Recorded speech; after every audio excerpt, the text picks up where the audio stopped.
আসসালামু আলাইকুম এভরিওয়ান। আশা করি আল্লাহর মতো সবাই ভালো আছেন। তো অনেকের একটা কোয়েশ্চেন থাকে, সেটা হচ্ছে আপনার অ্যাক্রুয়াল বেসিস এবং ক্যাশ বেসিস অ্যাকাউন্টিং এর মধ্যে আসলে পার্থক্যটা কি, বা কেন আমরা আসলে অ্যাক্রুয়াল বেসিসটা ফলো করি, ক্যাশ বেসিসটা ফলো করি না। তো আমি প্রথমে যদি একটু বলি যে দুইটার মধ্যে পার্থক্যটা কি। দুইটার মধ্যে পার্থক্য হচ্ছে মূলত ক্যাশ বেসিস এটা খুবই ইজি একটা মেথড, সবাই করতে পারে এবং এত প্রভিশনের বিষয় থাকে না বা অ্যাক্রুয়ালের বিষয় থাকে না।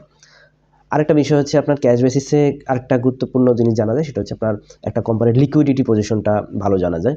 বাট আপনি যদি কোনো এক্সটার্নাল ফাইন্যান্স নিতে চান, কিংবা আপনি ট্রু আপনার প্রফিট অ্যান্ড লস স্টেটমেন্টটা জানতে চান, সেক্ষেত্রে আপনাকে অবশ্যই অ্যাক্রুয়াল বেসিসটা ফলো করতে হবে।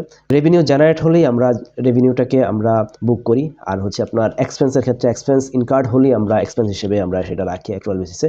তো সেক্ষেত্রে আপনি যদি ট্রু নিট প্রফিটটা জানতে চান, সেক্ষেত্রে আপনাকে অবশ্যই অ্যাক্রুয়াল বেসিসটা ফলো করতে হবে।